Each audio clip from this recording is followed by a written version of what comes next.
The higher interest rates are hitting pretty much all the REITs because they do have, higher debt than a lot of other more cyclical companies. So they get hit with higher interest costs, plus the higher discount rate that from higher interest rates impacts the valuation of companies with more long dated earnings. So by the same token, they do also have that predictability of earnings.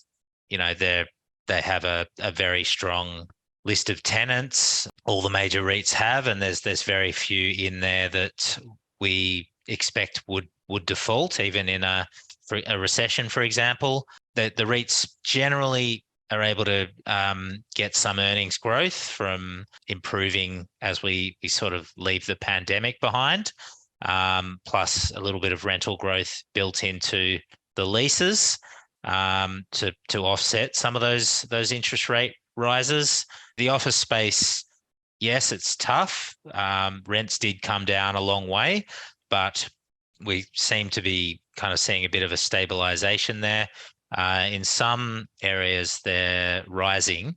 And then I'd also point out that the REITs tend to have a lot of the best quality office. So a lot of that pain in terms of vacancy in the office space is being felt in the more suburban areas or in the lower quality buildings, whereas the REITs tend to own those A grade and premium properties in the CBDs where there is still some demand.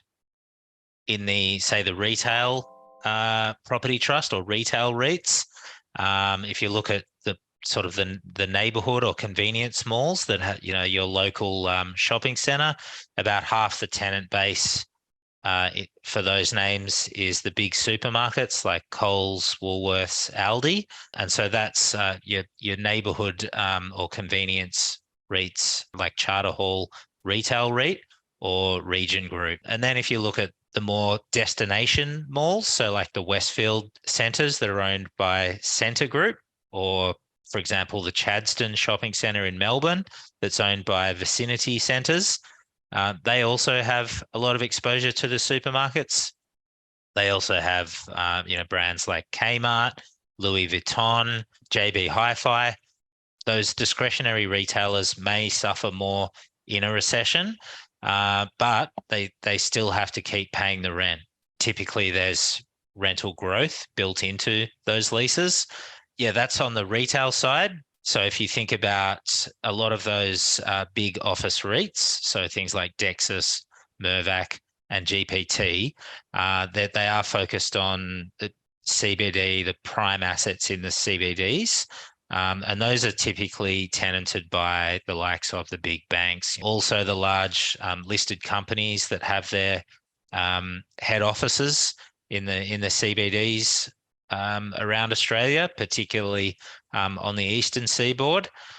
We also note that a lot of those big modern CBD office buildings tend to have the best energy ratings and the best environmental ratings. They're the most modern buildings that are suited for hybrid working. So we are actually seeing reasonable demand for those types of buildings, but we are seeing much higher vacancy in some of those that older building stock. And so we do think the major REITs are pretty well placed. And in particular, the office REITs, the major office REITs generally screen as undervalued to us at the moment. Yeah, I mean, I've mentioned Dexus, GPT, and Mirvac as all being undervalued names.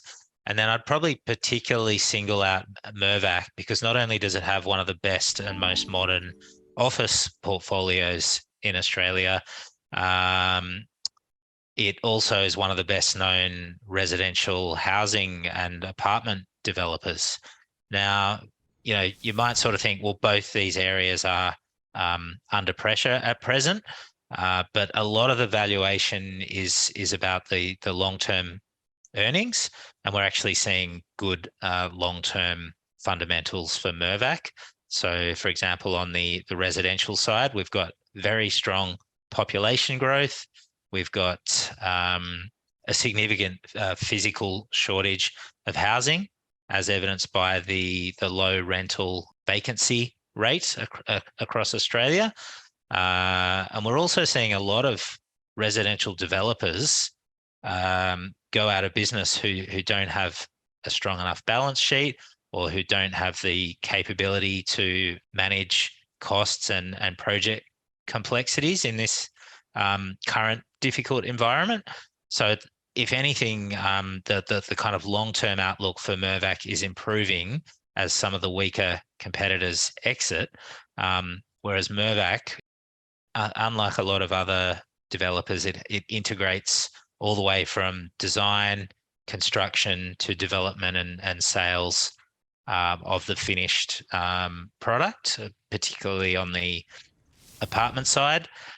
So we see Mirvac as very well placed and significantly undervalued.